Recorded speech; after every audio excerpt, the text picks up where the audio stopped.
Pauwi na kami galing sa pond. Ang daming mga wild geese doon. Mahigit siguro 200 yun. Ang dami nila.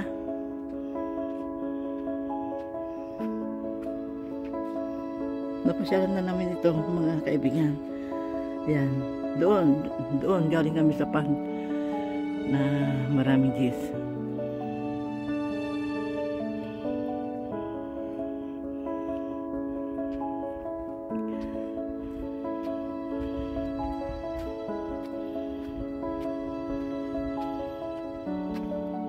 Ito pa kasama yung tinatayong bagong community. May daanan to na ginawa nila at saka kapatagin yung burol na yan.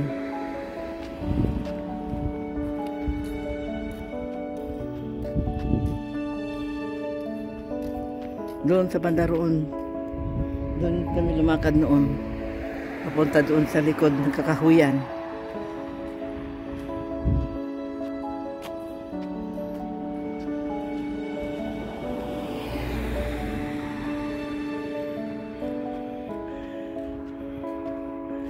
Umuwi na yung mga trabahador dito.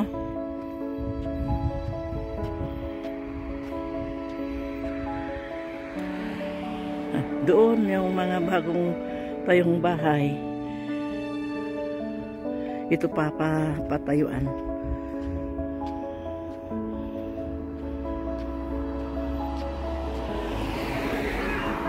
Ay malapit lang mag-autumn. Sa autumn,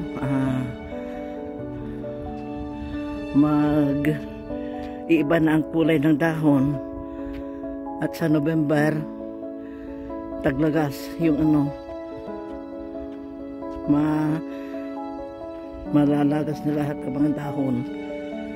Pag winter, yung mga puno parang patay na puno. Saka ulit tutubo ang mga dahon sa spring.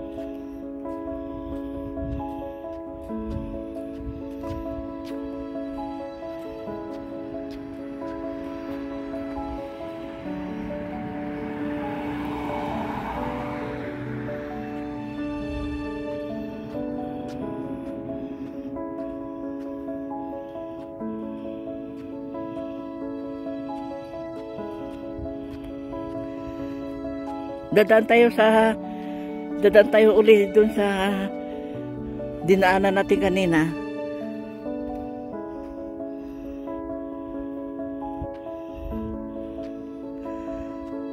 Woodhaven Edgemont Community dito.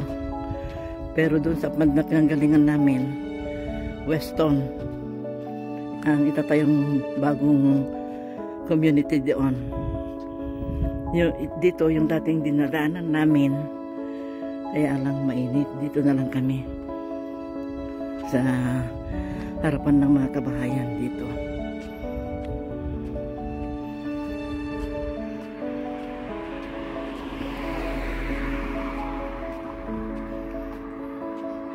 Ito naman ang mailbox ng mga nakatira dito sa komunidad na ito. Mailbox ito. Yan.